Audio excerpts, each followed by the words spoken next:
Bueno, hola chicos, ¿cómo va? Vamos a ver la última clase del curso. En este caso, lo que nos resta por abordar después de la clase de VIH es las complicaciones infecciosas de estos pacientes, así que vamos a dedicarnos a hablar de las principales infecciones oportunistas.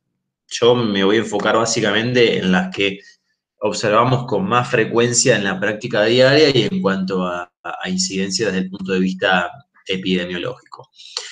Dentro de lo que es el grado de inmunidad celular de estos pacientes con VIH, vamos a ver que por abajo de 200 CD4 ya encontramos un aumento en la incidencia de formas diseminadas de histoplasmosis y de neumonía por Pneumocystis jirovesi. Si seguimos bajando en lo que es el rango de inmunosupresión, aparecen la candidiasis esofágica, la criptococosis en su forma diseminada, la toxo del sistema nervioso central y, en última instancia, con un nivel de inmunosupresión severo, encontramos a la retinitis por citomegalovirus. Fíjense que yo estoy abordando patologías puntuales desde el punto de vista de órgano blanco o en formas diseminadas. Por ejemplo, hablo de neumonía por pneumocitis, de candidiasis esofágica, ¿sí? Vamos a ver que las formas orales aisladas o las formas genitales no son marcadores de SIDA, ¿sí? Y la toxo del sistema nervioso central. Uno observa en general en la práctica que hay, se repiten patrones de incidencia en algunos órganos blancos en cuanto a lo que es la prevalencia de estas enfermedades marcadoras. Vemos que este tipo de infecciones afectan predominantemente al sistema nervioso central, ya sea como un compromiso encefálico, meningio o en su forma de masa ocupante de espacio. Dentro del sistema nervioso central vamos a meter también al ojo, el pulmón, el sistema digestivo y un órgano no menos importante que siempre hay que tener en cuenta, la piel. Entonces, estos 4 órganos, aparatos o sistemas son los que vamos a ver digamos, comprometidos dentro de lo que es las infecciones oportunistas en el paciente VIH en su estadio SIDA. Entonces vamos a empezar hablando un poquito de lo que es la infección por citomegalovirus. Esta se puede presentar como una reactivación de una infección latente, en la mayoría de los casos, o como una reconstitución inmunológica. Cuando pensamos en el CMV como reactivación, recuerden que el citomegalovirus es un herpes virus que tiene una incidencia muy alta en la población en general. De hecho, la mayoría de los adultos son cero prevalentes para CMV, la gran mayoría han cursado la infección de forma asintomática y, como todo herpes virus, establece latencia. Recuperando un concepto de la clase de VIH, es sumamente importante que en el screening serológico inicial tengamos siempre de base una IgG para citomegalovirus para conocer el estatus serológico de este paciente, sobre todo cuando la inmunodepresión es severa. Ahora, ¿qué pasa con lo que es el síndrome de reconstitución inmunológica? Este síndrome yo lo explicaba bien en la clase que daba habitualmente de tuberculosis, que no incluimos en este curso, pero uno lo piensa como un empeoramiento de los signos y los síntomas clínicos relacionado al inicio del tratamiento antirretroviral, o en el caso de la tuberculosis, cuando uno inicia el tratamiento con tuberculostáticos o antivacilares. Entonces, pueden aparecer síntomas constitucionales, generales, o pueden aparecer síntomas específicos que simulan una enfermedad oportunista. En este caso, ¿sí?, un síndrome de reconstitución inmunológica puede simular a nivel de la retina una reactivación de una infección por citomegalovirus. Entonces, siempre es un diagnóstico diferencial que tenemos que tener en cuenta cuando tenemos afectación ocular en un paciente VIH con un grado de inmunosupresión severa.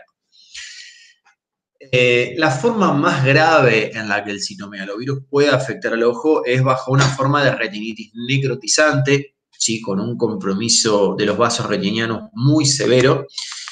y podemos tener un compromiso más leve con afectación de la retina periférica, que a nivel de lo que es la semiología ocular se va a manifestar como un compromiso del campo visual, ¿sí? En forma de escotomas. Entonces, recuerden, afectación periférica, compromiso del campo visual como escotomas, y en el caso de las formas más graves, cerca de la fobia, la papila del nervio óptico, vamos a encontrar un compromiso en las lesiones centrales de la agudeza visual que se va a manifestar como el clásico desprendimiento de retina. Esas son las grandes formas en las que podemos encontrar el citomegalovirus afectando el ojo. Esto es un fondo de ojo típico. Fíjense, acá vamos a cambiar el cursor, que siempre me olvido. Aguántenme un segundo, que está tildado. Ahí estamos. Ahí estamos. Estamos complicados ahí.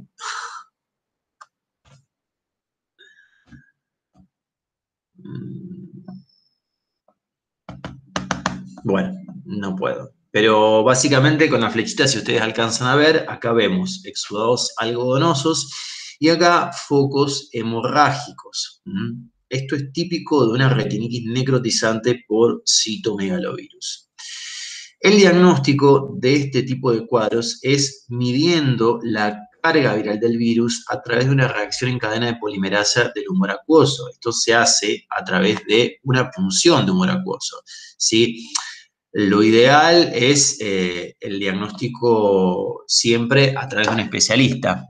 Yo siempre sugiero que cuando internemos a un paciente con manifestaciones, ya sea sistémicas o órgano blanco, de alguna infección oportunista, siempre es prudente una evaluación por un oftalmólogo, siempre es prudente tener un examen con un fondo de ojo, sobre todo si la inmunodepresión es severa, porque a veces podemos encontrar lesiones subclínicas o asintomáticas que en un fondo de ojo se pueden apreciar.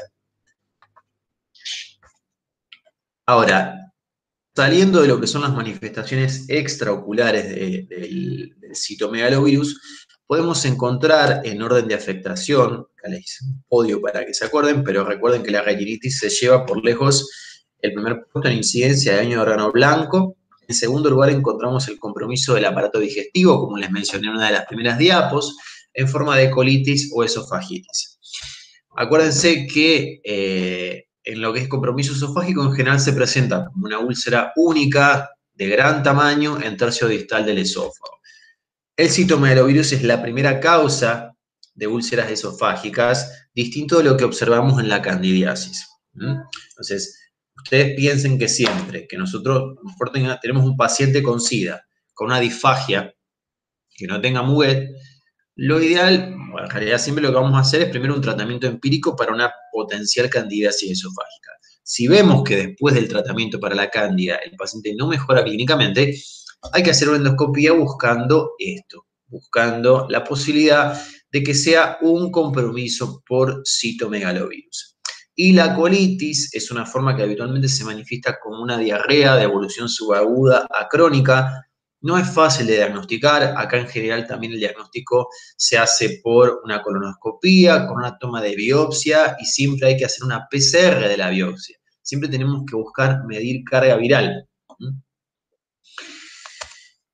Ahí se ve la ulcerita. En tercer puesto encontramos a la neumonitis por citomegalovirus, que fíjense, como toda neumonitis, en general suele presentar un patrón intersticial.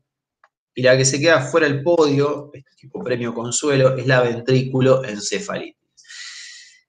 Esta, lamentablemente, es rara, pero es la de mayor mortalidad. Fíjense que acá encontramos afectación periventricular. Algunos pacientes pueden debutar con convulsiones, pero la mayoría evolucionan rápidamente hacia el deterioro del sensorio y el coma. Yo tuve la desgracia de ver un solo paciente con ventriculoencefalitis que tenía asociada una retinitis y tenía asociada una neumonitis. Es decir, estábamos en presencia de una infección diseminada por citomegalovirus y lamentablemente falleció. El pronóstico en este caso es muy, muy malo. Así que tengan presente citomegalovirus, retinitis, colitis, esofagitis, neumonitis y ventriculoencefalitis. El tratamiento, más que nada de las formas oculares, va a depender de la localización de la lesión en el fondo de ojo. En el caso de las lesiones localizadas en la retina periférica, con un tratamiento sistémico vía oral con valganciclovir durante 3 semanas es más que suficiente. Son las lesiones más fáciles de curar. En cambio, las que tienen compromiso central, cercano a la foida del nervio óptico, acá necesitamos un tratamiento combinado, es decir, a ese valganciclovir sistémico le tenemos que asociar inyecciones intravítreas de ganciclovir. La cantidad de inyecciones intravítreas que el oftalmólogo le realice va a depender de la evolución clínica y de la mejoría de las lesiones en el fondo de ojo. Es decir, esto es un seguimiento estricto vía especialista. En el caso de lo que son las lesiones extraoculares, acá no queda otra que internar al paciente y hacer ganciclovir endovenoso durante un periodo no menor a 3 semanas. En promedio, un mes es lo que se trata. El tema de que el ganciclovir endovenoso, si bien su eficacia es buena, es una droga que en mi experiencia resulta bastante tóxica desde el punto de vista hematológico. Es una droga mielosupresora, entonces es frecuente que los pacientes en los sucesivos días desarrollen anemia, leucopenia y en algunos casos plaquetopenia. Hay que hacer un seguimiento bastante estrecho con hemograma porque a veces si el trastorno hematológico de base se vuelve muy severo, es necesario suspender la medicación y esperar que se normalice el hemograma. Acá es lo que les planteaba en la primera diapo, de hacer el diagnóstico diferencial obligado entre lo que es la verdadera reactivación de una infección latente por citomegalovirus y la forma ocular, el compromiso ocular simulando una retinitis como parte de un síndrome de reconstitución inmunológica en un paciente que inicia el tratamiento antirretroviral.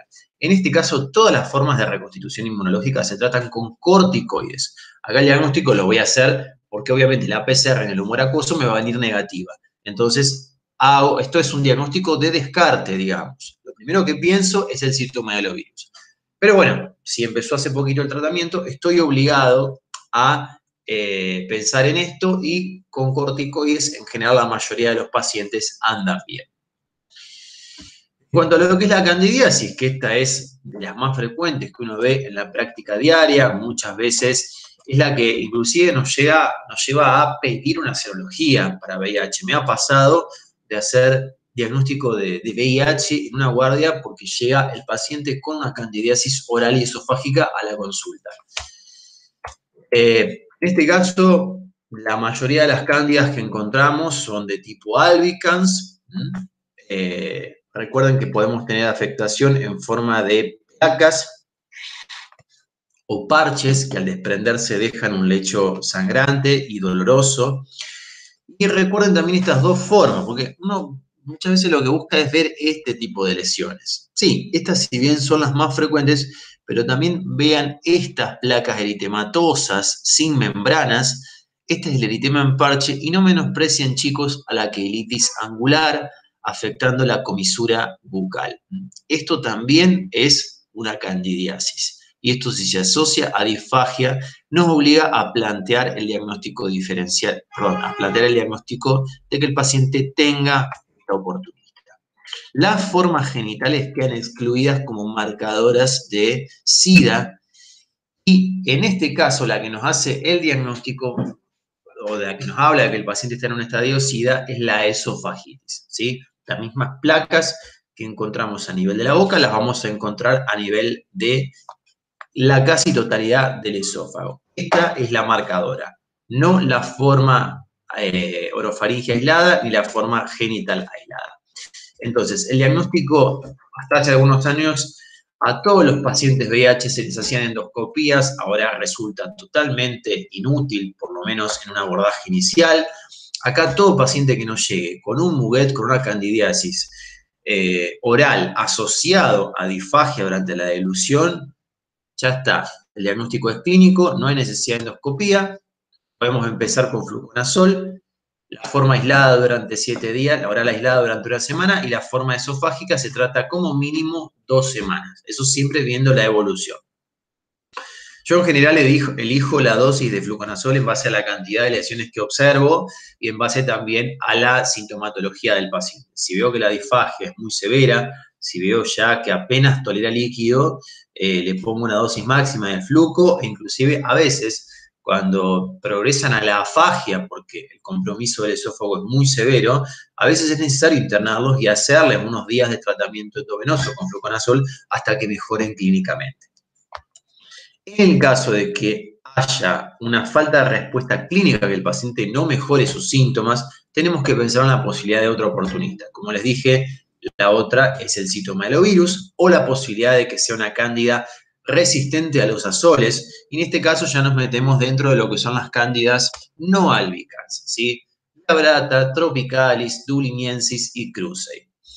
Esto es una fotito de un cromoagar, es un método de cultivo cromogénico, está muy bueno porque hace el diagnóstico muy rápido. ¿Sí? Fíjense que acá cada colonia de cándida no albicans crece con un color determinado. Lo que se puede hacer inclusive antes de hacer un método cromogénico es lo que se llama test de filamentización. Se incuba la muestra a 37 grados durante unas horitas y se mide el desarrollo de filamentos para ver si son formas albicans o no albicans. Por eso, si los laboratorios tienen un cromoagar para hacerlo, nos viene bárbaro. Pero un test de filamentización, chicos, si tienen una estufa para incubar y un microscopio para mirar, lo pueden hacer tranquilamente. Yo cuando hice mi rotación por bacteriología durante mi residencia de infecto, los hacía yo, los test de filamentización. Son muy sencillos de ver y la verdad que el desarrollo del filamento en un par de horas es muy, muy sencillo de ver en la microscopía óptica. Bien, en cuanto a lo que es criptococosis, yo acá les estoy dando, chicos, lo principal de cada patología porque leerlas así es muy tedioso, algunas son largas en los libros y en los apuntes, se van por las ramas, hablando de detalles, diciendo en 1% de los pacientes pueden desarrollar. No, chicos, esto es lo que ustedes tienen que saber para la práctica diaria.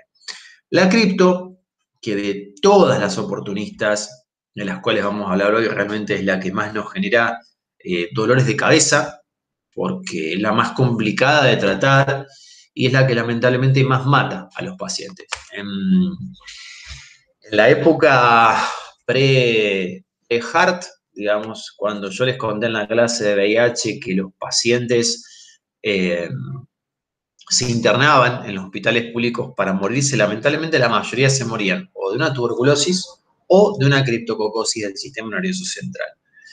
Este es un hongo de distribución universal, saprófito, que podemos encontrar en la materia fecal de cualquier ave, ¿sí? Y que característicamente tiene un gran trofismo por el sistema nervioso central.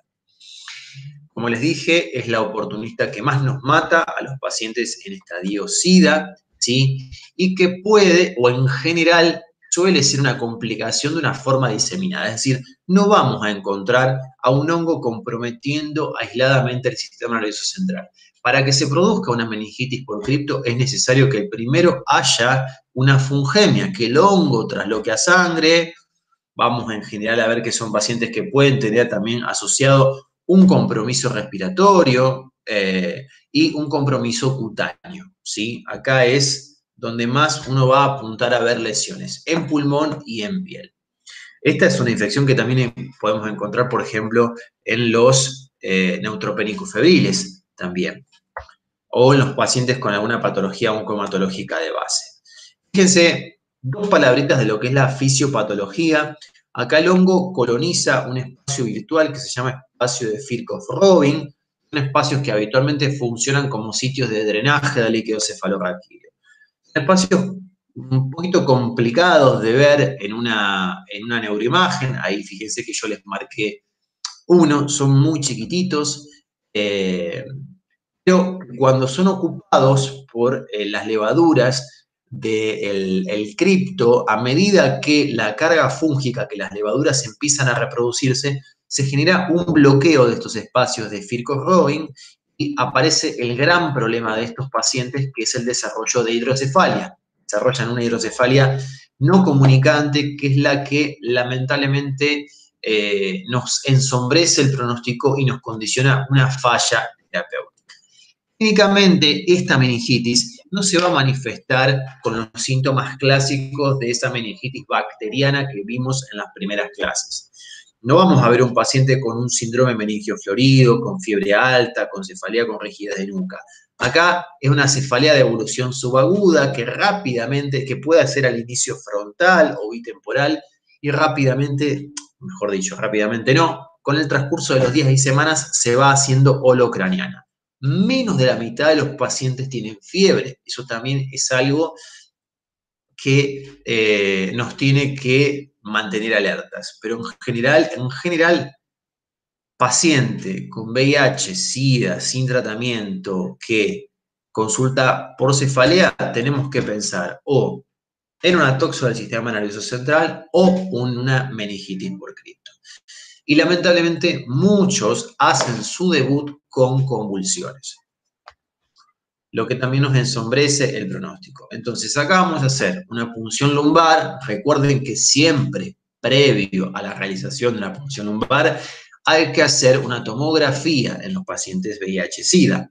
¿Sí? Eso más que nada para ver si no hay edema, si no hay desviación de la línea media y si no hay criptococomas, masas ocupantes de espacio, que me compliquen el procedimiento con una desviación, con una hernia cerebral que obviamente me va a matar al paciente.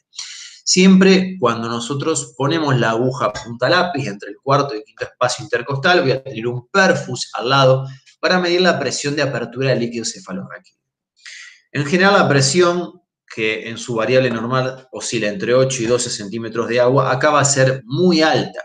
Dependiendo del grado de bloqueo de los espacios de Kirchhoff-Robin y de la intensidad de la hidrocefalia, podemos tener presiones de apertura de más de 20, 25, yo he visto hasta más de 40. Son pacientes que suelen tener una cefalea muy severa, que a veces necesita tratamiento inclusive con opioides, con morfina en dosis crecientes.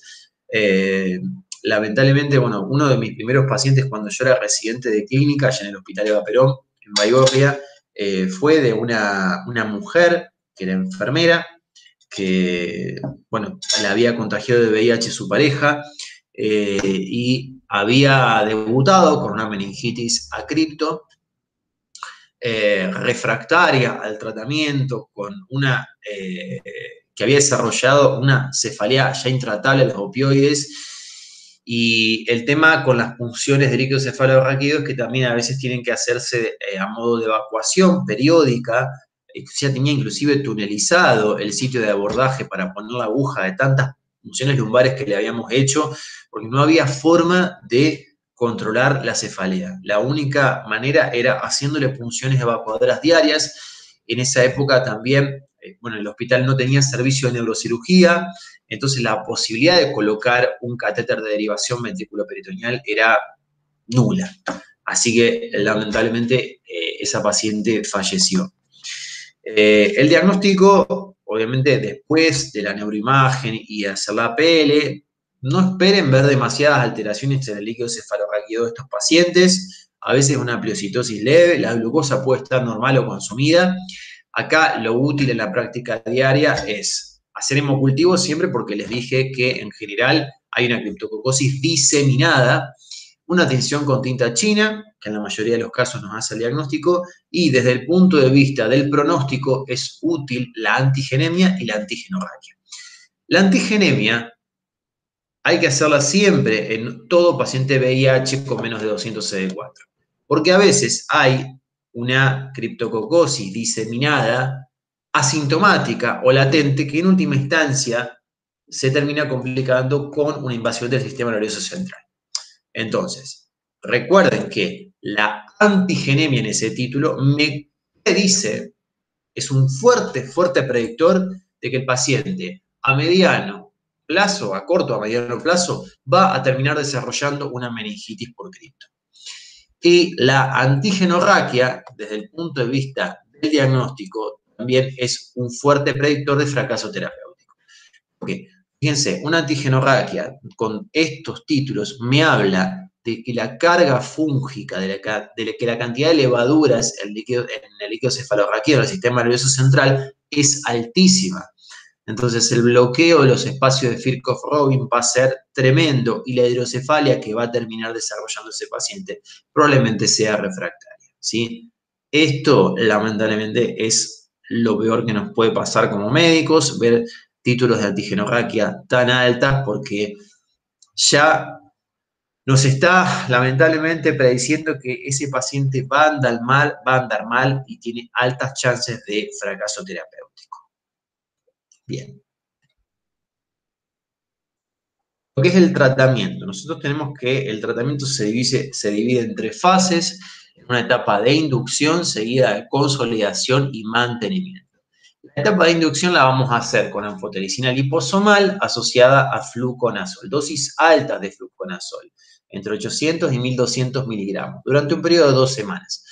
Recuerden que si no tienen anfoliposomal, que es lo ideal porque es menos nefrotóxica, se puede utilizar anfotericina desoxicolato. En general, en la mayoría de los hospitales públicos y en los sanatorios ya hay anfoliposomal disponible. Ustedes van a ver que en las guías figura anfo más flucitocina. Flucitocina en nuestro país no hay. Pero bueno, se demostró que la asociación con fluconazol es igualmente eficaz. La fase de consolidación sigue suspendiendo la anfo y continuando con dosis también altas de fluconazol durante 2 meses y la etapa de mantenimiento hasta como máximo 1 año. Esto es de acuerdo a cuán grave haya sido el cuadro, si desarrolló o no hipertensión intracraniana, el grado de inmunodepresión. Bueno, son variables que hay que contemplar inicialmente y que nos van a definir la duración total del tratamiento. Ahora, acá el punto principal es, para que un paciente ande bien, sacarlo de la fase de inducción y pasar a la fase de consolidación. ¿Cuál es el marcador que a mí me dice, bueno, le saco la ANFO, que el paciente negativice el cultivo en líquido cefalorraquídeo? Entonces, a las 2 semanas de tratamiento combinado con anfofluco, le voy a hacer una nueva punción lumbar. La neuroimagen no es necesaria en ese momento, pero sí o sí ahí necesito que me negativice el cultivo, el micológico. Si no, tengo que continuar con anfotericina 1 semana más, repito la PL, y así hasta que el paciente me negativice. En general, como les dije, los pacientes que debutan con convulsiones, con una hidrocefalia asociada, es muy raro que a las 15 días negativicen el cultivo. En general son pacientes que requieren fases de inducciones superior a las 4 o 6 semanas. Bien. Si el paciente desarrolla criptococomas, es decir, masas ocupantes de espacios, bolas fúngicas, también el tratamiento suele ser más prolongado.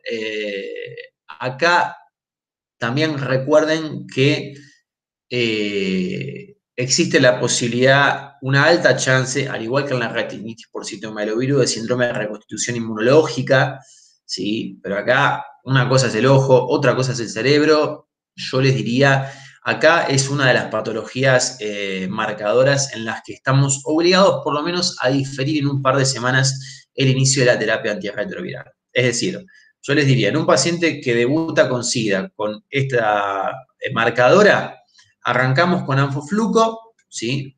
Y si después de los 15 días negativiza el cultivo y pasamos a fase de consolidación, ahí recién estamos habilitados a ponerles los antirretrovirales. Si no, esperen por lo menos un mes porque les va a empeorar el cuadro.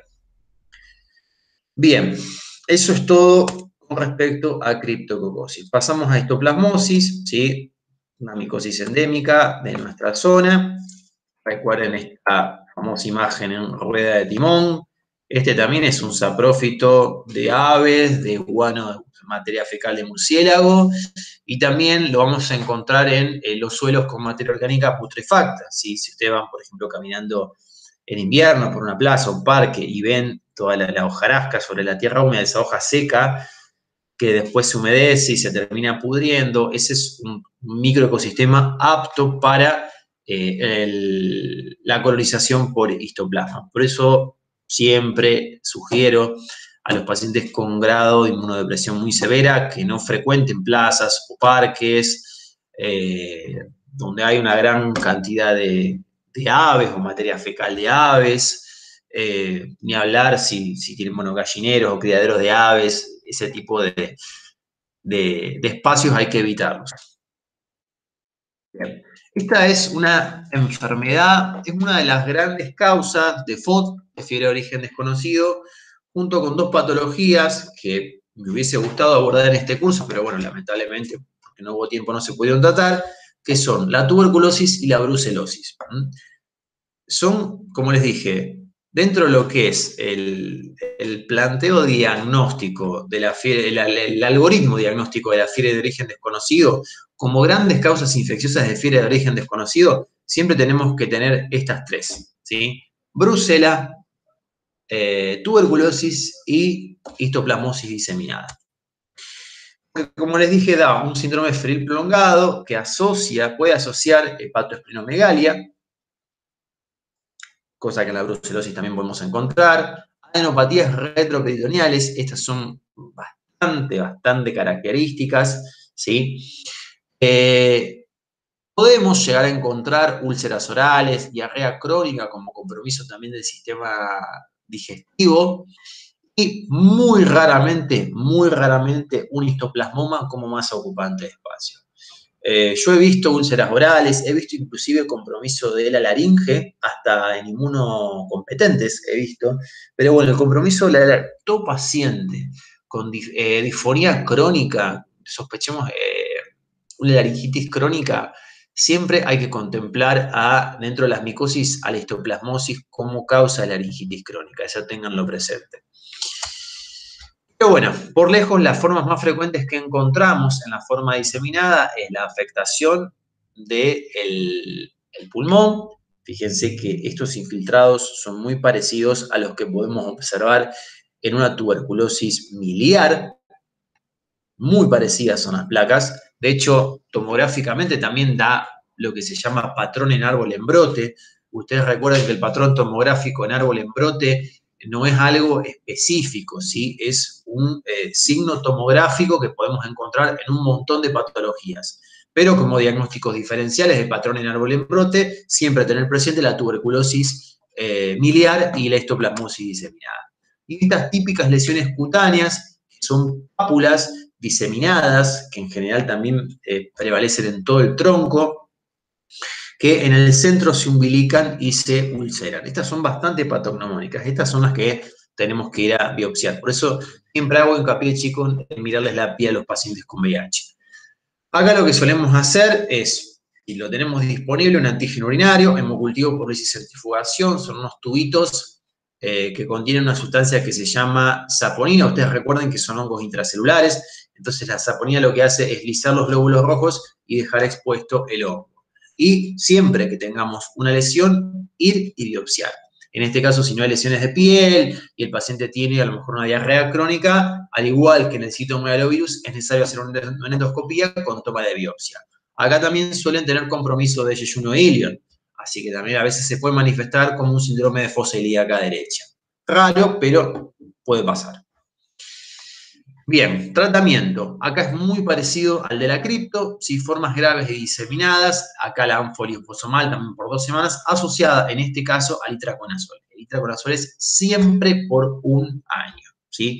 Acá no negociamos 6 meses como podemos hacer con la cripto. Acá siempre el tratamiento de la histoplasmosis es durante 1 año y las formas leves, en este caso, por ejemplo, si no tenemos compromiso pulmonar, si solamente tenemos una forma cutánea, si le hacemos una toma y descartamos que los pulmones están limpios, podemos optar solamente por tratarlo con itraconazol.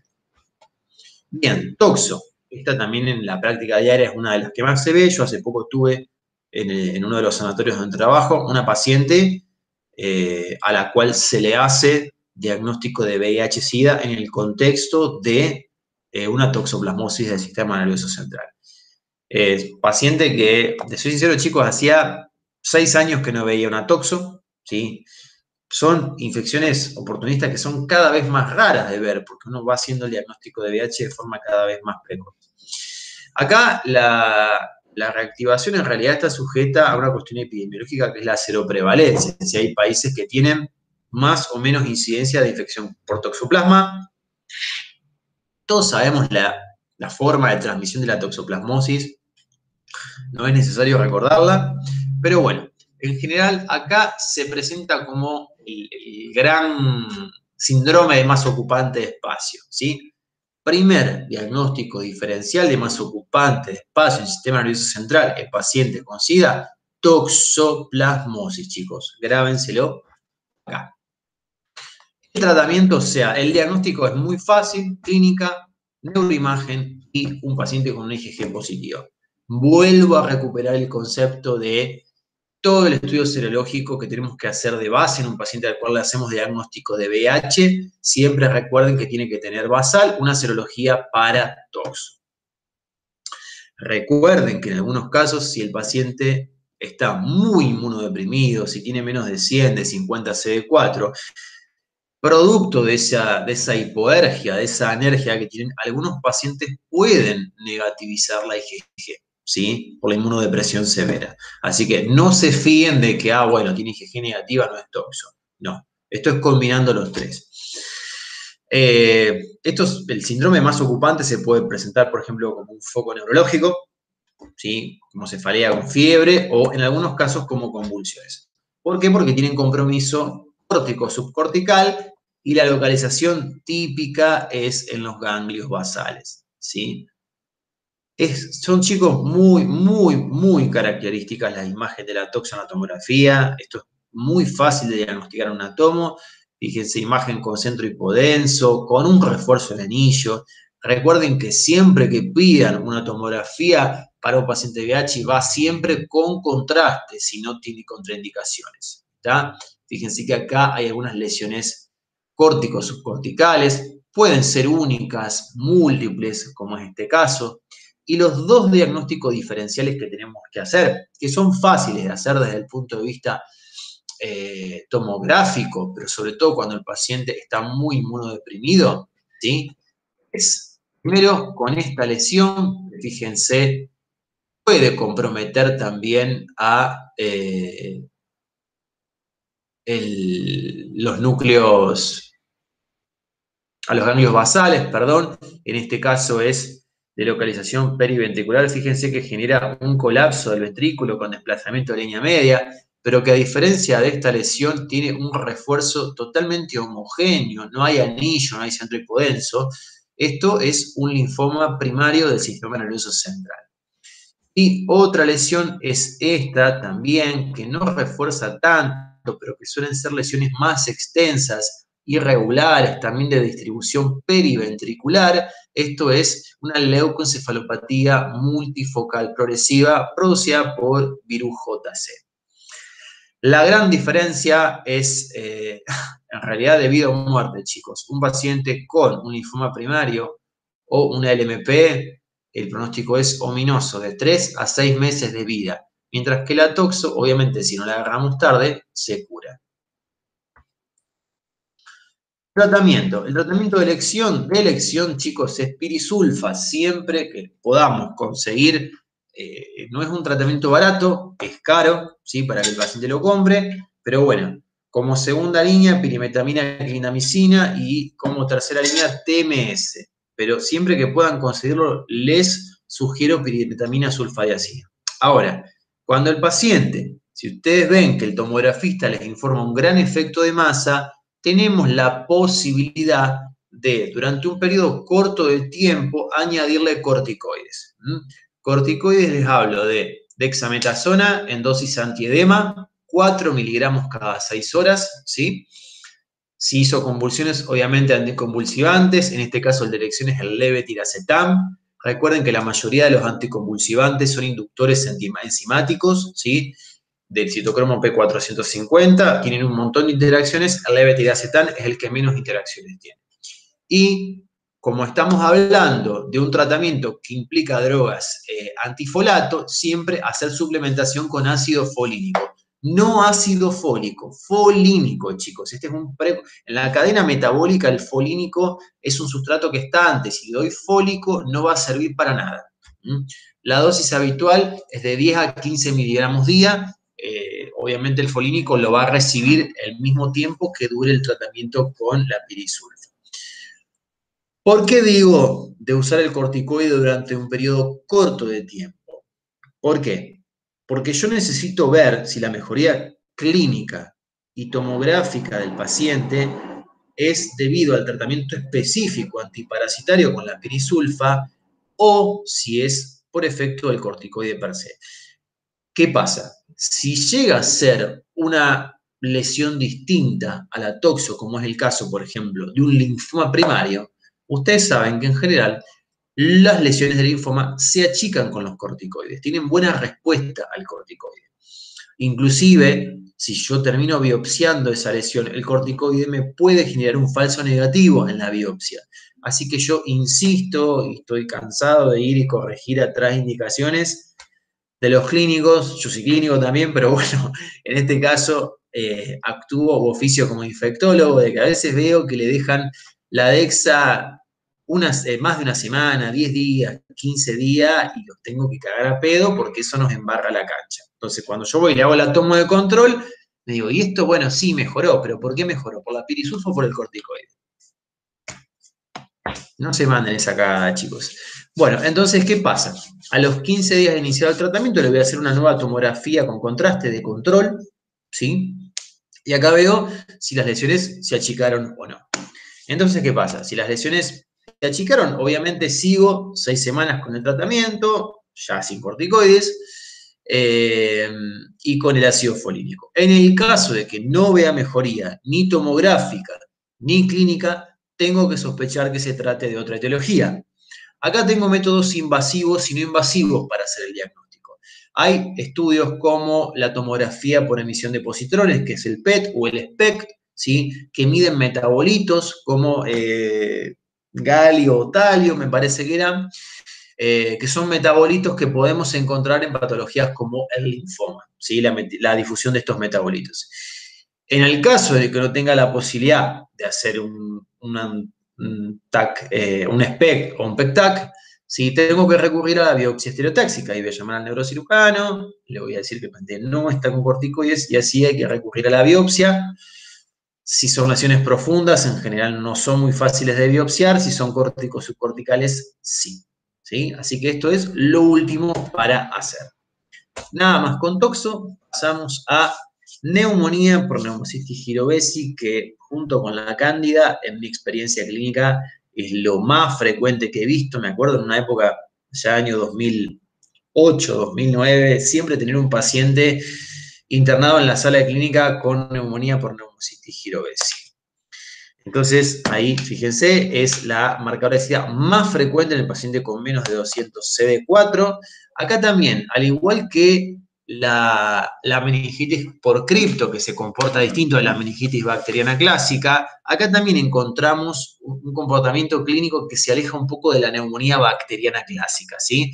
Que debuta con fiebre alta, con tos seca o con expectoración, con tipo puntada de costado. Acá no, acá es de evolución más subagudo, con una tos seca, y eso es bastante característico, y a medida que van transcurriendo los días o semanas, el paciente empieza a agregar disnea, ¿sí? Pero es una disnea que al principio es muy leve. El paciente te va a decir, subo una escalera y me agito, caminé un par de cuadras y me agité. Eso es sumamente característico. Es la imagen clásica, esto se llama hilio fugaz o hilio en alas de mariposa. Es lo más característico que podemos encontrar en la neumonía por Pneumocystis jirovesi. Acá lo que podemos hacer también como diagnóstico es lo que se llama test de caminata, que es justamente someter al paciente a una caminata, a un ejercicio físico de leve a moderado. Vamos a hacer una oximetría de pulso antes de ese ejercicio y después, y vemos si después de ese ejercicio la oximetría se modificó, es decir, si bajó. Otro dato muy útil es el dosaje del LDH.